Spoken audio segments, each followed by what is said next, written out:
Hey everyone, and welcome to this explainer. Today, we're unpacking a massive, literally city-altering 20-year blueprint for one of the most crowded, dynamic cities on Earth, Delhi. If you've been wondering how the capital plans to handle its exploding housing demand, the notorious traffic, or what on earth this means for your property values, well, you are in the right place.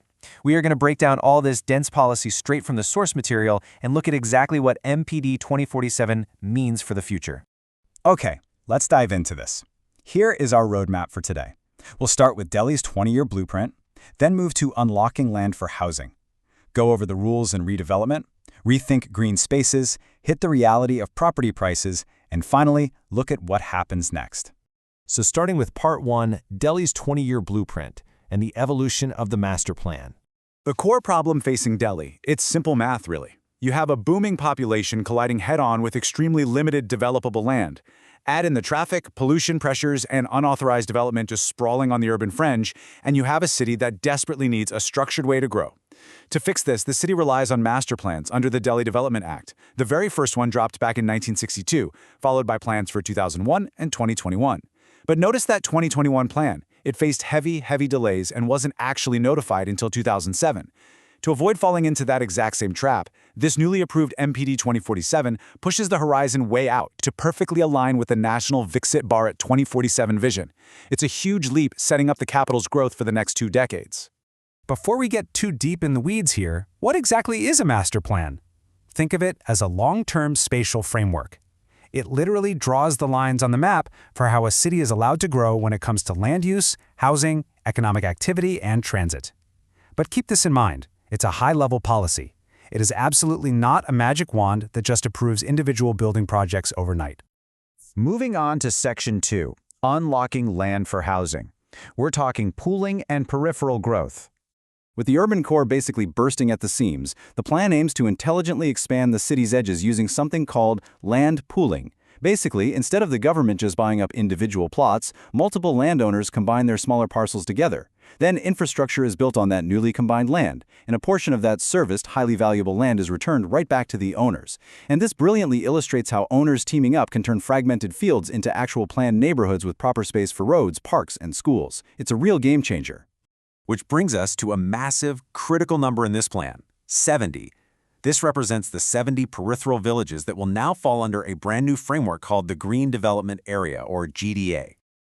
So what does this GDA framework actually mean for peripheral villages like Tikri Kalan, Mitran, and Meherali? Well, it brings structured growth. The big takeaway here is that the policy permits vertical growth and offers a much higher floor area ratio, or FAR. But to support all this new density, developers are strictly mandated to build seamless infrastructure with wide 12 to 30-meter roads. It's a massive structural shift towards organized, high-density development in Outer Delhi.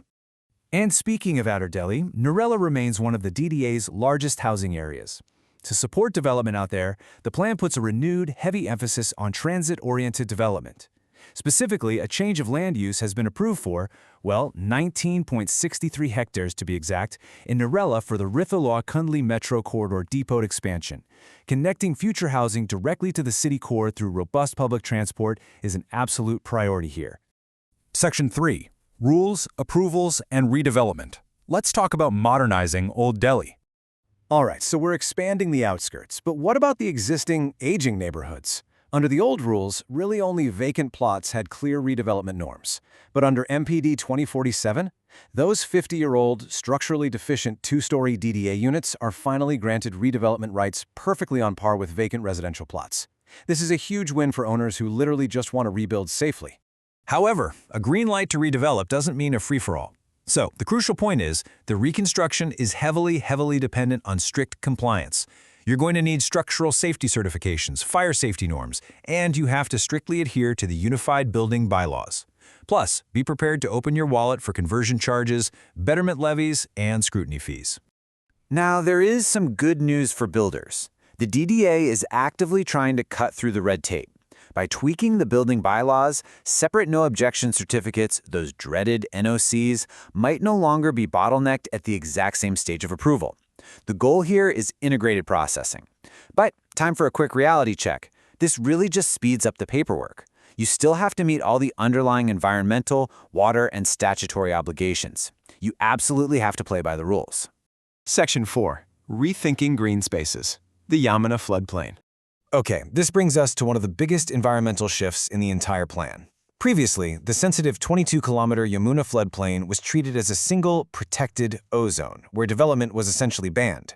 NPD 2047 gets surgical here, splitting this into two distinct zones. Zone 01 is the strict 1 in 25-year floodplain where construction remains completely prohibited. No way around it. But Zone 02, which sits just outside that immediate boundary, will now allow for regulated parks and public spaces. It's a very calculated compromise between hardcore conservation and actual public utility. Section 5. The property price reality. Will values skyrocket tomorrow? With all these new rules, fire bumps, and transit corridors, everybody is asking the exact same question right now. Does MPD 2047 mean immediate property price jumps in the capital? And the reality, straight from the analysis, is not necessarily. Sure, a master plan can absolutely increase the development potential of the land, but just being located near an announced planning zone, that doesn't guarantee instant wealth. Here is how you really need to look at real-world value. A master plan dictates the potential, things like zoning changes, higher FAR eligibility, and transit-oriented development mapping. But as property buyers, you have to judge projects based on execution. Actual value is driven by real metro or RRTS connectivity, physical road width expansions, and finished social infrastructure like sewage, water, and schools. Execution is the only thing that turns lines on a map into cold, hard real estate value. Section 6. What happens next? The final hurdle. So, where exactly does this blueprint stand legally right now? On August 12th, the DDA and the Lieutenant Governor officially approved MPD 2047 for processing. But right now, it's just sitting pending. It has to go to the Union Ministry of Housing and Urban Affairs for absolute final approval before we see a formal public notification. Which leads to this absolutely critical warning. MPD 2047 is not yet legally in force. Until that final notification happens, this proposal should not be treated as a fully enforceable replacement for the existing framework. Major provisions, like the floodplain split or those GDA far bumps, could still be tweaked at the ministry stage. Which leaves us with this final thought. Delhi now has its proposed 20-year roadmap sharply focused on housing, transport, and planned urbanization. But as the capital marches towards 2047, will the actual on-ground execution finally match the massive ambition of this new blueprint? Thank you so much for joining me on this explainer, and we'll see you next time.